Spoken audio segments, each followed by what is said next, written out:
नमस्कार साथियों, अध्ययन लक्ष्य में आपका स्वागत है। आज हम इतिहास की थर्ड क्लास लेने जा रहे हैं, यानी कि आपको थर्ड क्लास के बारे में बताएंगे डे 3 में। कि आज की थर्ड क्लास में जो डे 3 की क्लास है, स्पेशल क्लास नोट्स में, उसको हम कराएंगे। और इस डे 3 में क्या अहम टॉपिक हैं उसके बारे में हम बताएंगे, डिटेल में जानकारी देंगे। साथियों, ये वीडियो हाई क्वालिटी में देखें जिससे आपको स्पष्ट रूप से दिखाई दे सके और ज़्यादा से ज़्यादा समझ में आए इस टॉपिक के बारे में। और इससे पहले 2 क्लास और हो चुकी हैं, हमारी प्लेलिस्ट में जाकर देख लीजिए। प्ले लिस्ट में हमारी 2 क्लास और हैं हिस्ट्री की, वो देख लीजिएगा। तो साथियों, आगे इसी तरह से आप लोग बने रहिए हमारे साथ। आने वाली क्लासों का नोटिफिकेशन आपके पास जाता रहेगा, आप उसे देखते रहिएगा और अपनी रणनीति तरीके से तैयारी करते रहिए। तो साथियों, आज शुरू करते हैं डे 3 की क्लास। मृत भांड का इतिहास, यानी कि पॉटरी, इसे पॉटरी भी कहा जाता है, यानी कि मिट्टी के बर्तन।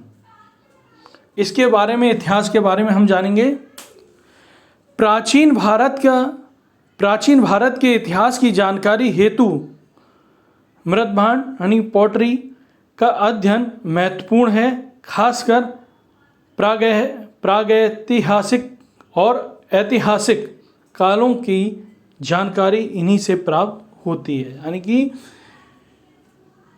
जो प्रागैतिहासिक और ऐतिहासिक काल हैं, यानी कि जो टाइम पीरियड है, जो मिट्टी के बर्तन से ही ज़्यादातर हम स्टडी करके पहचान पाते हैं कि ये किस काल का है। मिट्टी के बर्तन कैसे यूज हुआ करते थे उस समय, कहाँ यूज हुआ करते थे, खाने के लिए या फिर किसी और काम के लिए, इनकी प्रथा क्या थी। या फिर पहले हमने क्लासों में 2 क्लासों में बताया जा चुका है कि ये जो है पाषाण काल, जो महापाषाण काल, उसमें लोगों जब मर जाते थे और दफन करते थे, उसके साथ में मृत भांड रखा करते थे। तो वो भी एक उनकी संस्कृति चली आ रही है, उसके बारे में ही हम पता लगाते हैं अध्ययनों से, मिट्टी के बर्तनों के अध्ययन से। तो आइए चलिए शुरू करते हैं। महत्वपूर्ण पॉटरी यानी कि मृत भांड।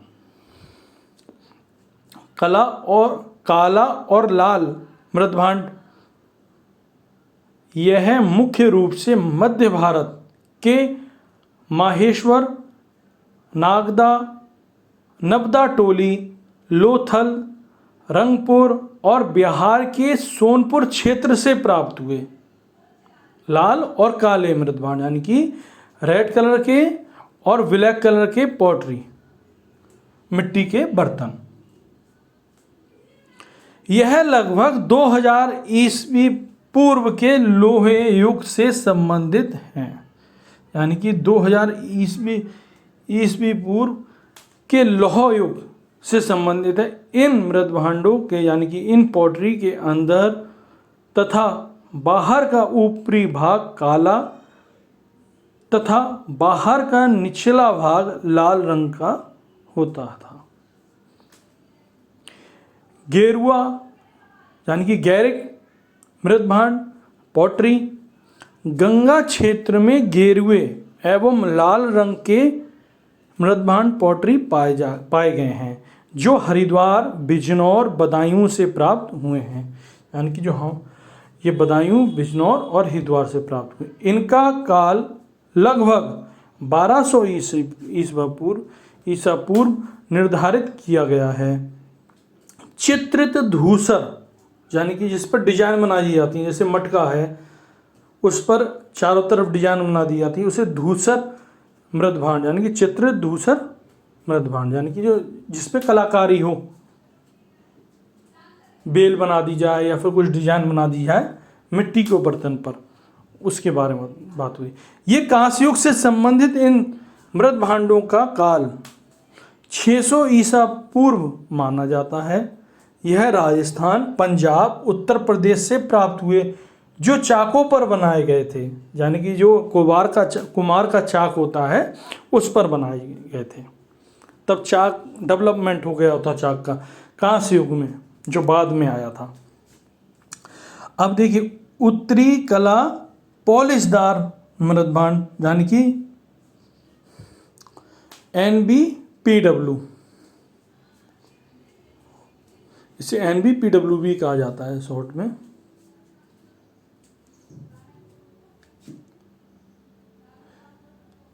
नॉर्थ ब्लैक पॉलिश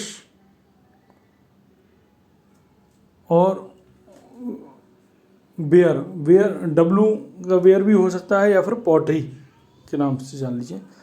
इन मृदभांडों का संबंध लौह युग से है तथा इसका काल निर्धारण 600 ईस्वी पूर्व 200 ईस्वी पूर्व निर्धारित किया गया, यानी कि 600 से 200 ईसा पूर्व निर्धारित किया गया।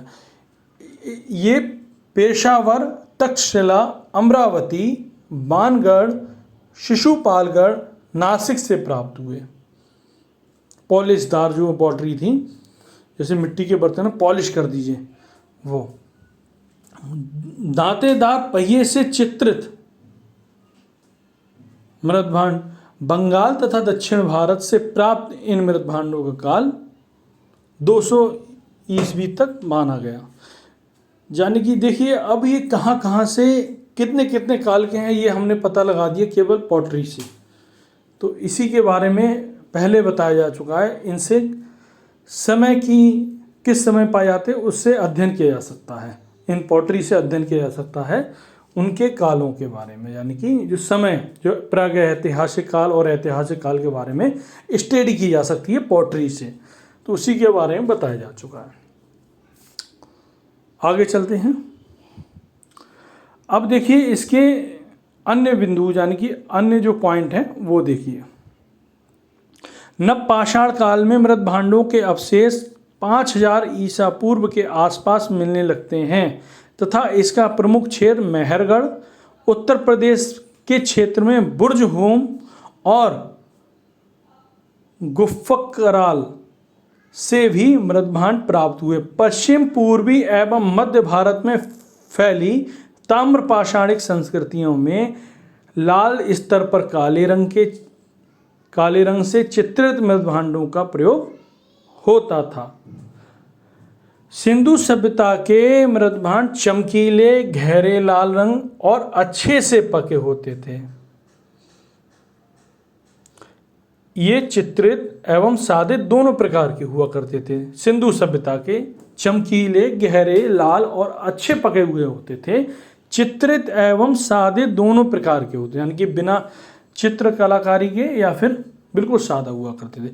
सिंधु सभ्यता के पॉटरी को सजाने हेतु त्रिभुज, वृत्त तथा ज्यामितीय आकृतियों को उकेरा जाता था, यानी कि उस पर उकेर दिया, यानी घड़े पर या फिर मिट्टी का जो बर्तन है, पॉट है, उसको उकेर दिया। किससे? ज्यामितीय आकार के त्रिभुज, वृत्त, अन्य ज्यामिति जो थी उससे उकेर जाता तथा एवं जीव जंतु के चित्र बनाए जाते थे। चमकीले हड़प्पा मृदभांड प्राचीनतम है, यानी कि हड़प्पा जो काल के हैं वो चमकीले हैं पॉटरी और वो प्राचीन है। उत्तर वैदिक काल का चित्रित धूसर मृदभांड का काल है, यानी कि जो उत्तर वैदिक काल के जो पॉटरी हैं वो चित्रित पॉटरी हैं, यानी कि उस पर चित्र बने गए हैं, जैसे जानवरों के, पेड़ के, हल के आदि के, जिसमें लाल काले मृदभांड मिलते हैं। मौर्य काल वाले मृदभांड तथा मौर्योत्तर काल में लाल पॉलिश वाले मृदभांड तथा टोटी लगे मृदभांड का प्रचलन था। देखिए अब इसमें एडवांस देखिए, जो हमारा जो मटका होता है उसमें टोटी भी लगी आती है। हम देखते होंगे गर्मियों में हम लोग कभी घड़ा लेने जाते हैं तो उसमें टोटी भी लगा देते हैं प्लास्टिक की। वो वहाँ पहले से ही है मौर्य काल से। देखिए वहाँ तब डेवलपमेंट तब पहले से ही हो गया था। मौर्य काल में जो पॉटरी थी उसमें टोटी पहले लगा दी पानी पीने के लिए। देखिए उस समय ही डेवलपमेंट देखिए कितना हो गया था पॉटरी के बर्तनों में। अब देखिए शिलालेख और अभिलेख। अब हाँ नेक्स्ट टॉपिक आता है हमारा शिलालेख और अभिलेख। शिलालेख क्या होते हैं, अभिलेख क्या होते हैं, उसके बारे में पढ़ेंगे। और शिलालेखों से एक दो क्वेश्चन बनते ही बनते हैं जब हिस्ट्री का अगर टॉपिक आता है तो उसमें। तो अब इसके बारे में बताइए।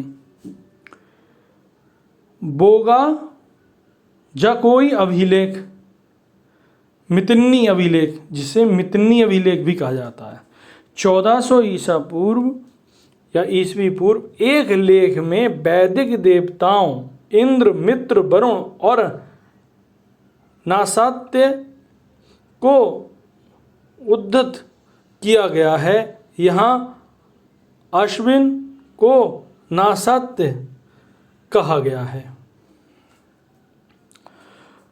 रुद्रदामन का गिरनार शिलालेख, ये देखिए रुद्रदामन का गिरनार शिलालेख के बारे में हम जानते हैं। यह अभिलेख संस्कृत भाषा में लिखा गया पहला बृहद या विस्तृत अभिलेख है। इसमें रुद्र दामन की उपलब्धियों का वर्णन है, जो शक संवत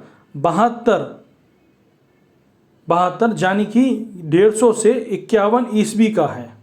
यानी या तो शक संवत 72 ले लीजिए या फिर 150 से 51 ईस्वी का के काल का है ये रुद्रदामन गिरनार शिलालेख। अब देखिए आगे जानते हैं इस शिलालेख के बारे में। इस अभिलेख के अनुसार रुद्रदामन ने सातवाहन शासक वशिष्ठी पुत्र पुलु मावी को पराजित किया था तथा अपनी पुत्री से विवाह कराया था। इसी में बेगार शब्द का उल्लेख पहली बार हुआ है, क्योंकि रुद्रदामन ने झील की मरम्मत करवाने के लिए अपनी प्रजा से बेगार विष्टि करवाई थी। पहली बार बेगार अभिलेखीय साक्ष्य जूनागढ़ है। ये बहुत इंपॉर्टेंट है। बेगार शब्द का कहाँ उपयोग हुआ है, कौन से अभिलेख में हुआ है, ये अक्सर पूछ लिया जाता है। इसको जो है अंडरलाइन भी हमने कर दिया है, इसको देख लीजिएगा। जो जो अंडरलाइन है वो समझ लीजिए इम्पोर्टेंट ही है। तो हमने रुद्रदामन गिरनार शिलालेख के बारे में जाना। अब इलाहाबाद स्तंभ लेख और प्रयाग प्रस्थिति के बारे में हम जानेंगे। स्तंभ लेख के बारे में समुद्रगुप्त काल का, जिसकी रचना उसके सांदी विग्राहक सचिव हरिशेन ने की थी। प्रयाग स्तंभ पर समुद्रगुप्त के लेख के अलावा अशोक के 6 मुख्य लेख का एक संस्करण, रानी के अभिलेख, कौशाम्बी के महापात्रों को संघ भेद रोकने संबंधी आदेश और जानकारी का एक लेख तथा परवर्ती काल का एक देवनागरी लेख का भी उत्कीर्ण मिलता है। यानी कि समुद्रगुप्त के लेख भी वहाँ मिलते हैं। कौशाम्बी यानी कि जहांगीर का एक लेख है वो भी मिलता है, और परवर्ती काल का एक देवनागरी लेख वो भी मिलता है, और कई लेख मिलते हैं स्तंभ लेख यहाँ पर। यह ब्राह्मी लिपि में तथा विशुद्ध संस्कृत भाषा में लिखा हुआ है। प्रस्थिति की प्रारंभिक पंक्तियाँ पदात्मक तथा बाद की गद्यात्मक हैं। इस प्रकार पद और गद्य पढ़े होंगे आपने हाई स्कूल इंटर में, उसी के बारे में हो रही बात। प्रस्थित के प्रारंभिक पंक्तियाँ पदात्मक और गद्यात्मक हैं। इस प्रकार यह संस्कृत की चंपू शैली का एक सुंदर उदाहरण है। अब इस चंपू शैली, अब इसमें पूछ लिया जाएगा ब्रह्मलिपि में चंपू शैली में एक सुंदर उदाहरण कौन सा है। प्रस्थित की प्रारंभिक पंक्तियाँ, ये है ब्राह्मी लिपि में विशुद्ध संस्कृत भाषा में लिखा हुआ ये लेख है प्रस्तुति। तो अब ऐरण का अभिलेख के बारे में बात करेंगे।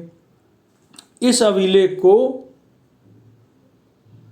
कनिंघम ने खोजा था, जिसे भानुगुप्त का अभिलेख कहते हैं।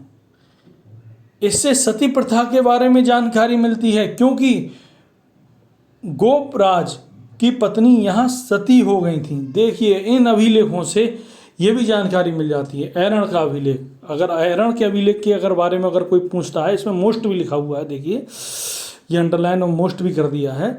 तो कनिंघम ने खोजा था, भानुगुप्त का अभिलेख है, और सती प्रथा के बारे में जानकारी मिलती है, क्योंकि गोपराज की पत्नी यहाँ सती हुई थी। बस। अब हाथी गुम्फा का अभिलेख के बारे में जानकारी। खारवेल का हाथी गुम्फा अभिलेख उड़ीसा के चेंद वंश के शासक खारवेल द्वारा स्थापित करवाया गया। इसका काल 1 BC माना गया।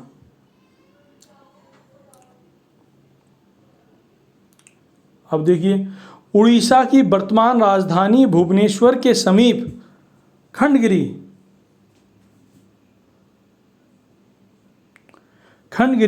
उदयगिरी तीर्थ के दक्षिण की ओर स्थित एक गुफा में उत्कीर्ण एक शिलालेख भारत के प्राचीन शिलालेख में से एक है।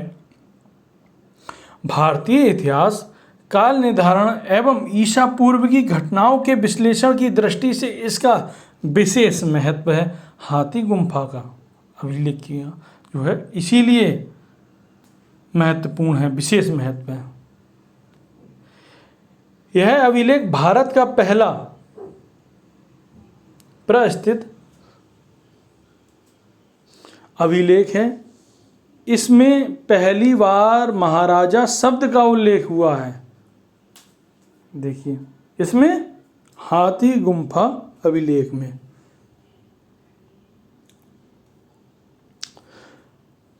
खारवेल के शासन के 12वें वर्ष पाटलिपुत्र पर आक्रमण किया। इसकी बृहस्पति मित्र नामक शासक को पराजित किया। वह पाटलिपुत्र से जैन तीर्थकर शीतलनाथ की मूर्ति पुनः कलिंग ले आया, जिसे नंद शासक महापद्मनंद कलिंग को जीतकर अपने साथ ले गया था। इसके बारे में जानकारी मिलती है इस अभिलेख से।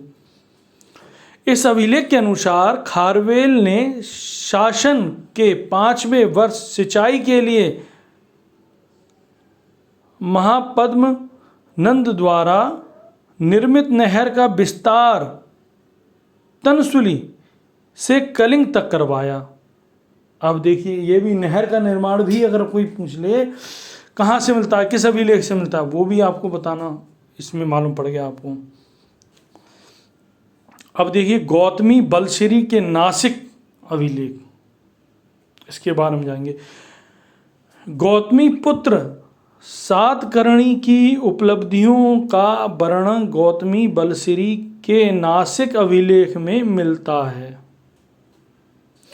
नासिक अभिलेख में गौतमी पुत्र दावा करता है कि उसके घोड़े 2 समुद्रों का पानी पीते हैं। ये कितनी बड़ी बात कह दी गौतमी पुत्र ने, यानी कि बंगाल से लेकर अरब सागर तक विस्तार था।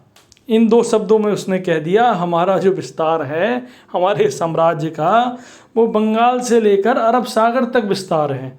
इसीलिए उसने कह दिया कि उसके घोड़े 2 समुद्र का पानी पीते हैं, यानी बंगाल भी जाता है और अरब सागर भी जाता है। वहाँ से लेकर बंगाल से लेकर अरब सागर तक उसका विस्तार था साम्राज्य का।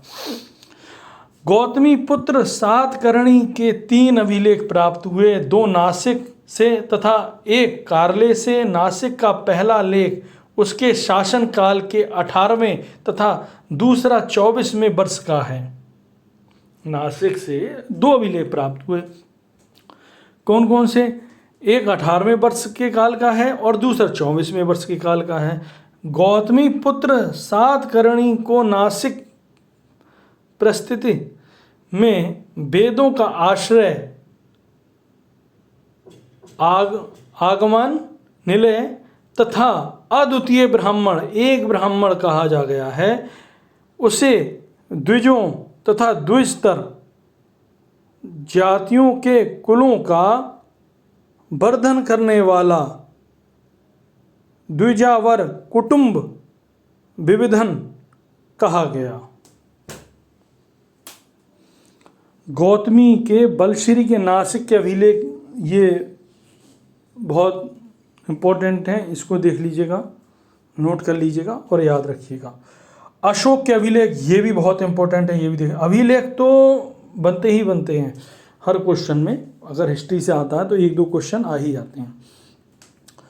अशोक के अभिलेख के बारे में बात करते हैं। अपने शासन काल में चट्टानों तथा पत्थर के स्तंभों पर, चट्टानों और स्तंभों पर अपने शासनकाल में अशोक ने कई नैतिक, धार्मिक और राजकीय शिक्षा देते हुए लेख गुदवाए थे, जिन्हें अशोक के अभिलेख या अशोक के शिलालेख कहा जाता है। जो पत्थर और चट्टानों पर लिखवाए जाते हैं उन्हें शिलालेख कहा जाता है। ये भी देख लीजिए, शिलालेख किसे कहा जाता है? पत्थर गुदवाने के लिए, है ना, तो इसे शिलालेख कहा जाता है। जेम्स प्रीसेम्प ने प्रथम बार ब्राह्मी लिपि को सफलतापूर्वक पढ़ा। 1837 में टील पैंथर ने अशोक का पहला अभिलेख खोजा था। अशोक का अभिलेख किसने खोजा था? ये अंदर डीप का क्वेश्चन है, काफ़ी डीपली पूछ लिया जाता है। तो क्या, टोल पैंथर ने। और कौन सन में? 1837 में। अब देखिए 1750 ईस्वी में क्या हुआ? अशोक के अभिलेख का विभाजन निम्नलिखित वर्गों में किया जा सकता है। देखिए, अशोक के अभिलेख का विभाजन निम्नलिखित वर्गों में किया जा सकता है। नंबर 1 शिलालेख, स्तंभलेख, गुहालेख। वे अभिलेख जिनमें अशोक की उपाधि ना मिलकर केवल अशोक का नाम मिलता है वे निम्नलिखित हैं। यानी कि उसकी उपाधि नाम नहीं, जिसकी उपाधि नहीं होती है, केवल जिनके अशोक के अभिलेख में केवल उनका नाम ही मिलता है, तो वो कौन कौन से अभिलेख हैं? मास्की अभिलेख कर्नाटक में मिलता है, जो उदय गोलम आंध्र प्रदेश में, नैतूर आंध्र प्रदेश और गुजरा कर्नाटक।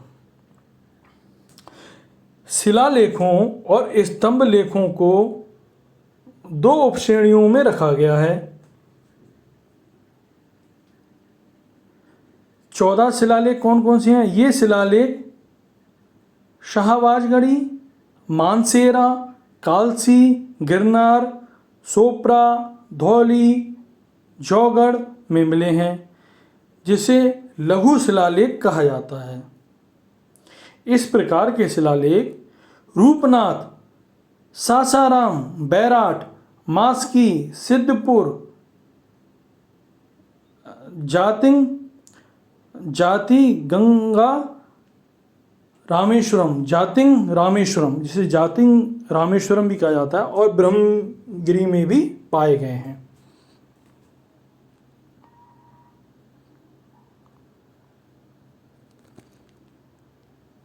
अब देखिए दूसरी श्रेणी के लघु शिलालेख बैराट, एरागुड़ी और कोपवाल में मिले हैं। जो अन्य लघु शिलालेख अभी हाल ही में अफगानिस्तान में है, एक दलालाबाद में और दूसरा कंधार के निकट मिला है। जो अभी बिल्कुल रिसेंटली जो शिलालेख मिले हैं वो कहाँ मिले? अफगानिस्तान में, जो जलालाबाद में है, और दूसरा कंधार के निकट।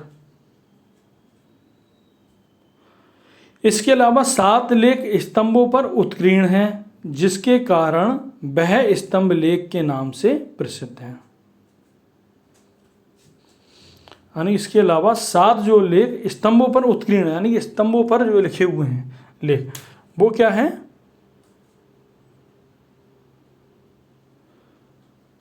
उन्हें स्तंभ लेख के नाम से जाना जाता है। ये स्तंभ लेख दिल्ली, इलाहाबाद, लाहौरिया अरेराज, लौरिया, नंदनगढ़ और रामपुरवा में मिले हैं। कुछ स्तंभों पर केवल एक एक लेख हैं, अतः उन्हें 7 स्तंभ लेख के क्रम से अलग रखा गया है और वे लघु स्तंभ लिखे कहे जाते हैं। लघु स्तंभ लेख सांची, रूमनंदई और निगाली सागर से प्राप्त हुआ। जो लघु स्तंभ लेख है सांची, रूमनंदई और निगाली सागर से प्राप्त हुआ। अंतिम 3 लेख बराबर पहाड़ियों की गुफाओं में मिले हैं और उनकी गुफा लेखों के नाम से पुकारा जाता है।